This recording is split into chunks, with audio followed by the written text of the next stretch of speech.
Hey, it's a Wednesday. Are you ready to survive that Survivor Series? Well, let's figure out with Mr. Robert Karplis, WD Creative _ish. Robert, happy Wednesday to you. Happy early Thanksgiving. That may have been the worst intro you've ever done, and Ever. I'm thankful that I was here for it.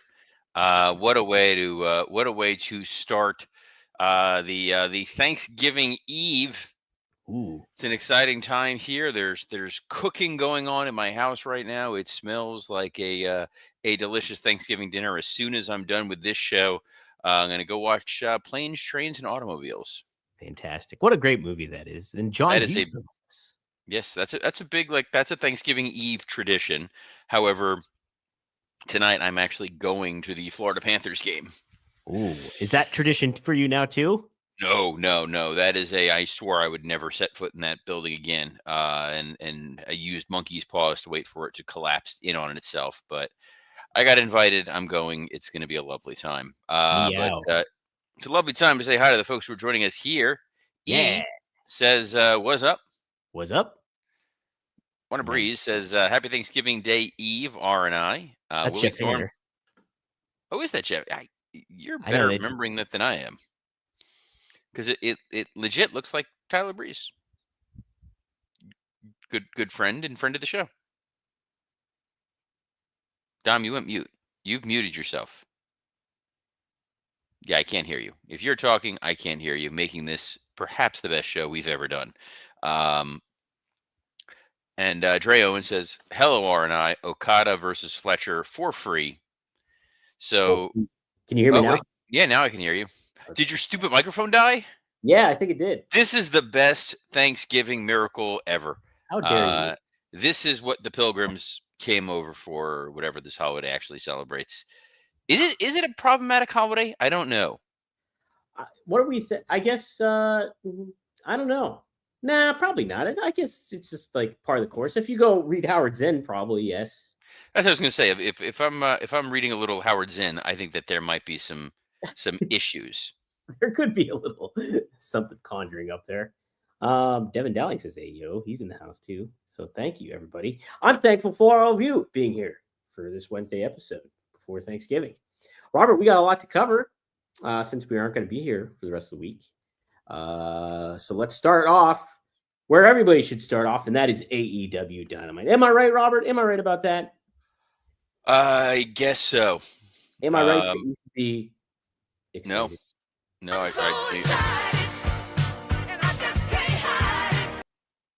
Yeah, nailed it. Devin Dowling has declared this as drinking day, and I'm good with that. Drinking day. What is your drink of choice for like a occasion such as Thanksgiving?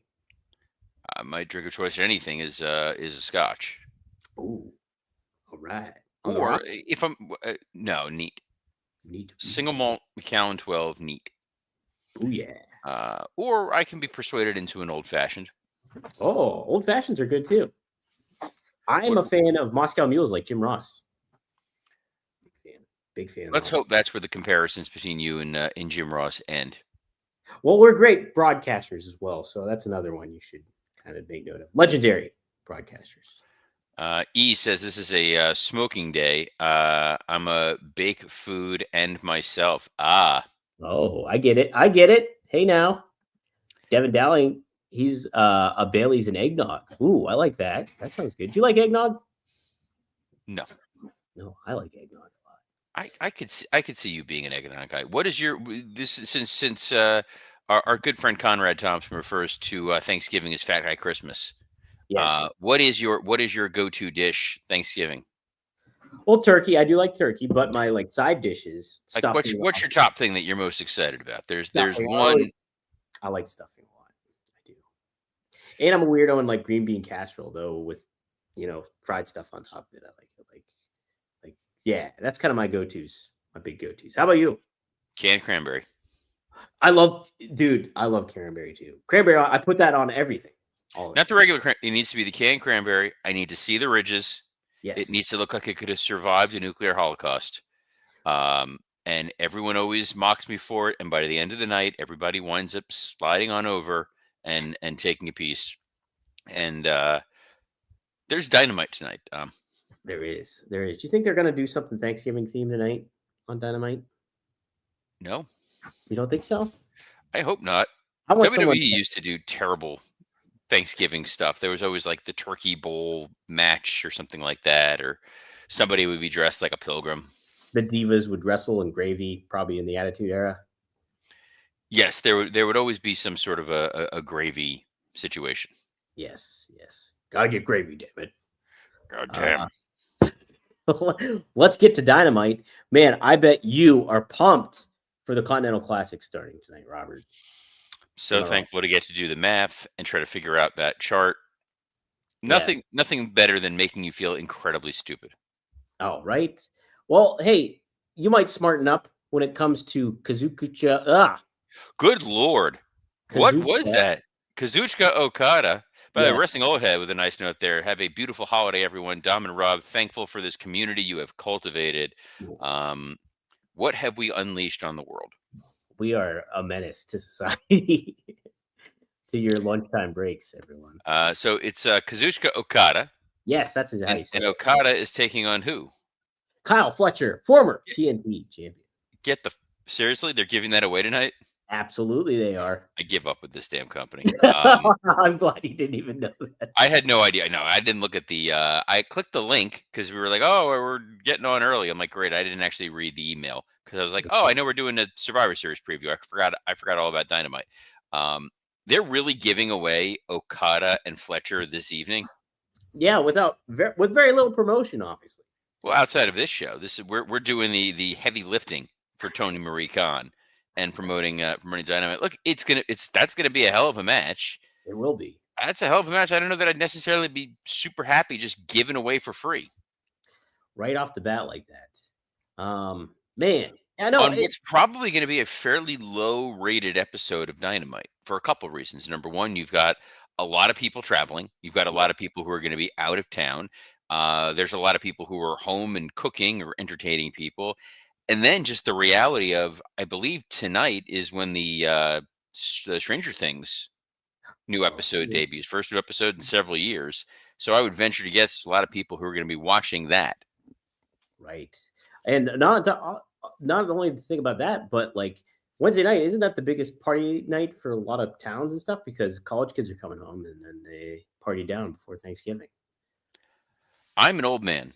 So if you think that I'm going and partying down tonight, I said college, yes, Robert. Yes, this used to be the everybody gets home from college and we all go see our friends from high school and go. Dawson's Creek theme plays in the background. Why the Dawson's Creek theme? Because it's very sentimental. I don't want to wait. Stop, please. I'm begging you. I won't wait right yes, and Devin Dowling points out Survivor and Amazing Races tonight. Been enjoying this new season of Amazing Races. It's a bunch of Big Brother folks. And Warner Bree says biggest night for DUIs tonight. So there's a chance the Usos might not make it to Survivor Series. Oh my goodness. Oh, I'm sorry. Yeah, I'm the jerk. There's not case precedent for this or anything.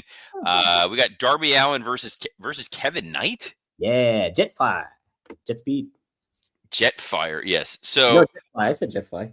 So I'm glad that we're following up Darby's impactful, dramatic loss to Pac by just immediately going into the Continental Classic. I like in the AEW universe how like devastating matches do not matter at all to your health. Nothing matters. It's like the points and whose line is it anyway? Yeah. Does that make Darby Ryan Styles? You picked the big tall one. Why not? I couldn't think of the other guy's name. Colin something. Colin Mockery. That's it. He's more of a Greg Proops. There's a little bit of Proopsness to him. Yes. I love Greg Proops. I could see that being your guy. There's John Moxley versus Mascara Dorada. See, this is a Continental Classic match right there. Yeah. This is one of the situations where you're just, hey, here are two guys who wouldn't normally wrestle. You're not giving away a huge, significant match. It's, let's see these guys go. Kevin Knight and Darby, my issue with that really is it's two baby faces going up against each other. Right. And again, it's too soon. It's too soon to happen for Darby to have a match. Like, wait. Just wait a week. Just do. I'm waiting. You wait, Robert. Wait. The other thing that's really strange is they're doing Willow Nightingale and Harley Cameron versus Julia Hart and Sky Blue, which to me feels like you're really telegraphing who's going to win the Tony Storm Mina Shirakawa match against Megan Bayne and Marina Shafir. Explain, because I don't know what you mean by that. Well, Dom, the way a tournament works is Uh-huh. when you win, you advance to take on the next person. Following you? You're most likely not going to go spooky heel team versus killer heel team in your finals for your tag team tournament. So if the baby faces win here, it Uh-huh. stands to reason that the heels are going to win the other match and vice versa. Couldn't you do it the other way around though? Sky Blue and Julia win, and then they face Yes, Tony. Yeah. that was my point. You're telegraphing. That's why it's telegraphing. You're giving it away in advance. I would have probably gone with the other match first, but more importantly, the Ops are going to be celebrating their new world champion, Samoa Joe. Yes. I'm excited for it. I like Samoa Joe whenever he's on the microphone. He can make anything feel like a big deal. The fact that Swerve returned at the pay-per-view elevates Hangman Page. I do ultimately think this was a great move for AEW's part because I think there's just more value in the AEW title when you have it on somebody like Samoa Joe. No offense to Hangman Page, he had a good run, but it was just like He had a terrible run. uh, He barely held it for like it was like 2-3 months. You know, it's crazy because his defeating John Moxley was very similar to Cody bringing down the bloodline. And yes, can you imagine what the internet would have done if after Cody wins at WrestleMania 40, like 2 months later, he just loses the title to Nakamura? true, it's true. Yeah, It doesn't give you a great sign of confidence in Hangman Adam Page, who's supposed to be your main character. And now the story isn't even a rematch. The story is Swerve is back and Swerve is going after Samoa Joe. Joe.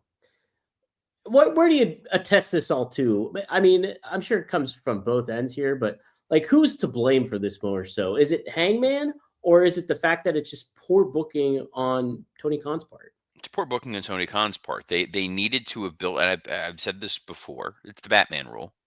Mm-hmm. I think I even said it on here. You Mm-hmm. need to have a rogues gallery of people who are all hard charging at your world champion at the same time. Yes. So if you had, say, let's go crazy here and be like, well, there's the Don Callis family. You can have Okada who's saying, okay, I've got this title, but I want Hangman's title. And then at the Mm-hmm. same time, you have Moxley who's going after him for a rematch. And at the same time, you've got Lashley who's going after Hangman Adam Page for it. At the same time, you've got Ricochet going after him for it. And you just keep piling on, and Samoa Joe coming after him, Kyle Fletcher coming after him. The idea is that everywhere he turns, there are challengers, there are people who want to take that title from him. Then it's compelling. Then it's like, who's going to be next? Mm-hmm. Instead, it was, oh God, who's actually going to wrestle Hangman? They don't seem to have anybody. Yeah. No, I mean, that's a great point. It does reaffirm your point that Hangman's run has not been good. Instead of, And it didn't elevate him, and it didn't elevate any of his opponents. Like, he beat Kyle Fletcher. Kyle Fletcher went back to just being the TNT champion, who then lost it to Mark Briscoe, and now he's just a dude in the Continental Classic. yeah. I guess the only way maybe it elevated somebody was the crux of it being Joe's heel turn. That's it. But it was a Joe heel turn, and the Joe heel turn, by the way, could have been done in any number of ways if it was really designed to be a Samoa Joe heel turn. It felt very abrupt. And it Yes. also feels like it's like Hangman's story now is going up against Hook. Which I'm kind of more for, though. I mean, I'm more for that than I think like Hangman keeping the title and putting him up against, a Batman villain, so to speak. But Devin um, Dowling says there was a great match versus Hobbs between the cage matches. It was, but my issue with that, and I talked about it on here, was it was sandwiched between two blood and guts matches. yeah, So the impact of a hardcore brawl on an evening of nothing but hardcore brawls, it was too much, same. yes, 100%. It's like it takes away the value of what was a really could have been a very memorable match between Hangman and Hobbs. That should have been a main event of a Dynamite. Absolutely, absolutely should have. So yeah, we'll see how it all pans out here tonight on Dynamite. I love math. Do you know where it's hailing from, Robert? I believe that they are in Portland, Maine. You were wrong. Nashville, Tennessee. That's what I said. They're in Nashville, Tennessee, Yeah. home of the Grand Ole Opry. Have you been to Nashville? I have. How I is did a it? Raw in Nashville when I was at WWE, Ooh, okay. Okay. Bridgestone Arena. Ooh. And there's a Grand Ole Opry Christmas special or Christmas movie airing on the Hallmark Channel this weekend.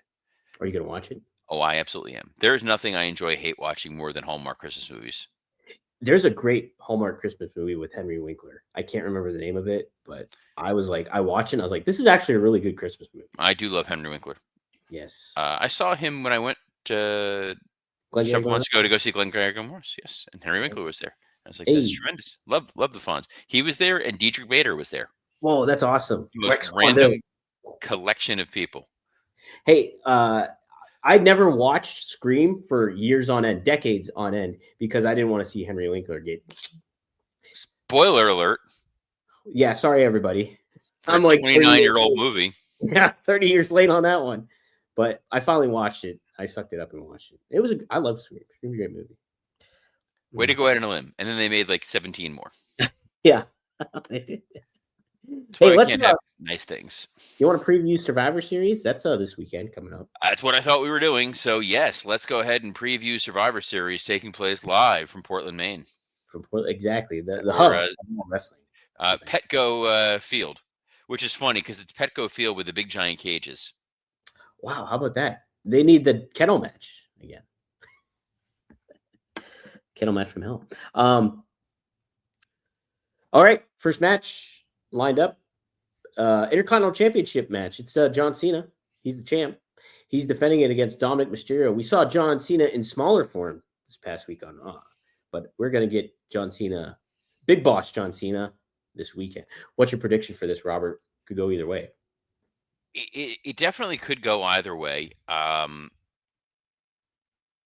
It's Cena's last PLE match, I believe. Wow, you're right.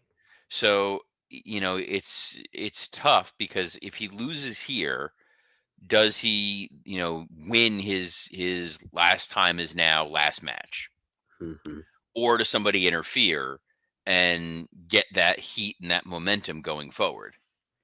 Right. They obviously aren't going to have. I'll be honest. I see Cena retaining. I think that Cena retaining and ultimately relinquishing the Intercontinental title is an interesting story, and then they can do a tournament for the Intercontinental title. I would almost. I've said this before. I'd want him to retain, and then I'd want him to put the. I know it puts in the predicament of Gunther challenging him for that Intercontinental Championship, but I think there's a different way you can kind of make it happen. And I wouldn't mind Gunther having the IC title again for a little bit and having him destroy people again. Plus, he's got the feather in his cap of beating Cena. So if I would be more for that happening than anything else. Because then the Intercontinental title becomes a symbol of, I have this because I retired John Cena. And every time he's defending it, he's reminding people I retired John Cena. Warner Breeze asks, for Henry Winkler, is it the movie where the uptight businesswoman who doesn't have time for love and Christmas gets stuck at a small town and she meets the Christmas-loving single dad? I think that may be it. And I think there's a baking contest in there as well. Oh, man, that's a great movie. Yes. I also love that whenever they use terms like businessman is code for Jew. Oh. That's the other part where I love him. Yes, but the woman's her boyfriend, he's very busy with business. That's why he's not there for Christmas. It's like, yes, no, that's why. But then but then there's the good old boy who's there, who's like, hey, man, I like Christmas.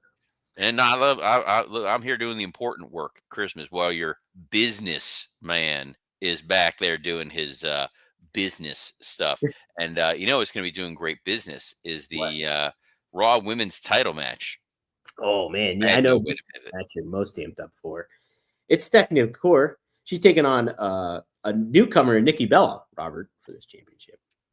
I could care less about this one, but this is... Stephanie McCool may demonstrate that she is the greatest women's wrestler of all time if she gets a halfway decent match out of Nikki Bella. I know Nikki Bella has said that this is supposedly her last run. We've heard that before. Let's pray to the Thanksgiving gods that this is the end of it.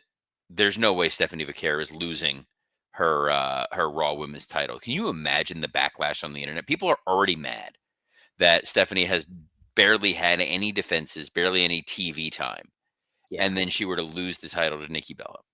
Right. It's like people were upset about Julia losing the championship in the way she did, but like I'm totally fine with that because it's Chelsea Green. It's not like, it's a legacy star coming in and doing that. But like if this were to happen with Nikki, and I'm with you on that. Stephanie's got to retain this baby. Hey, we got women's war games. It's Rhea Ripley, Io Sky, Charlotte Flair, Alexa Bliss, and AJ Lee. They'll be going up against Becky Lynch, Asuka, Kairi Sane, Nia Jax, and Lash Legend. What do you predict to happen in this bout there, Robert? I think this will be the happy, joy match for the fans, and the baby faces will get the win. I don't think that they're keen on beating AJ Lee right now. I think they want to continue to build her up, and I think that you've got some women on the heel side who can absolutely take a pin and survive. Nia Jax has been beaten 100 times out of 100, and she's fine. There's a situation where you can beat Kairi Sane, but no, I think that you've united Charlotte and Alexa, and then you've kind of bound together Charlotte and Rhea. No, I think that this is absolutely a situation where the baby faces are going to get the win. I think you can also set up to like how Becky positioned herself on Monday, like kind of disparaging her teammates in the fun heelish way. You could have her be the foil in this match and everything still be okay at the same time. So yes, she runs away, but then she still blames the rest of her team for the loss. right. The interesting one will be to see how Lash Legend does. I mean, this is a lot very quickly for Lash. Absolutely, right? So yeah, that'll be interesting to take note of. Then we have another War Games match, but it's the men. It's undisputed WWE champion Cody Rhodes, World Heavyweight champion CM Punk, Roman Reigns, and the Usos. That's Jimmy and Jay. They're going up against Brock Lesnar, who took a little tumble, Drew McIntyre, Logan Paul, Braun Breaker, and Bronson Reed. What's gonna go down in this one, Robert? Oh, this is heels all the way. The Vision absolutely has to get the win. It then becomes a lot more intriguing of where they go from there. You have Jimmy Uso, who literally exists to take a pin in these sorts of situations, and the dissension that you're going to have after with Roman and the two world champions. It kind of feels like where this is going to go and carry them through for the rest of the year going into next year. Do you think it'll be more Roman and the two champions, or Roman and the Usos? Like, I mean, that's kind of the story here is they seem to have been going down a path with Jey Uso, building up a potential heel turn, and then they just sort of let it fall by the wayside. right. Do you think WWE has positioned itself in a great spot for Survivor Series and what leads up to Royal Rumble, WrestleMania, and all that stuff with how they laid this card out? No, I don't think there's anything particularly novel or unique about this Survivor Series. I think they put a lot of big names in a big match that look good on a poster, but I'm hard pressed to really care. But I feel like they're going to build up to something coming out of this. That there's going to be some whatever. Survivor Series 2 years ago is when Punk came back. Right. They've kind of set a precedent of something of note comes out of Survivor Series to build to the rest of the year. Devin asks if you think Jay could potentially abandon his team coming up. It's definitely a possibility that Jay walks out on his team, but then the problem is then you have a Jey Uso heel turn, and if Jey Uso turns heel, and he's not part of the Vision, and he's not aligned with Paul Heyman, what the hell is he doing? True. Yeah, it puts him in like this weird spot of it's kind of like he's on his own. He's not a member of the Vision, and he's not Gunther. Right. And those are sort of your top heels for the company right now. And obviously WWE is playing in a little bit of uncharted territory at the moment since they didn't anticipate losing Seth. There Right. was clearly a storyline, a trajectory going forward.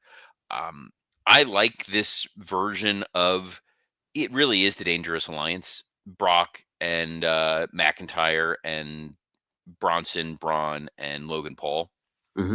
Yeah, I like that. Let those guys run roughshod. Let them start winning titles and just kind of keep that unit together a little bit. I'm 100% with you on that because I think you can create some really fun dynamic with Braun and in particular, and then Logan Paul and Brock. I think would just be a blast. Like, not that they have a match with one another, but just the dynamic between everybody. I think would be a lot of fun and create something that feels like a big deal leading up to your two big paper PLEs coming I up. mean, what's wild is this is literally the last scheduled PLE until Royal Rumble. That's wild too to think. Yeah. So you're going to need somebody to be going up against Cody and somebody to be going up against Punk. But Punk is world champion. I don't think he's had a title defense.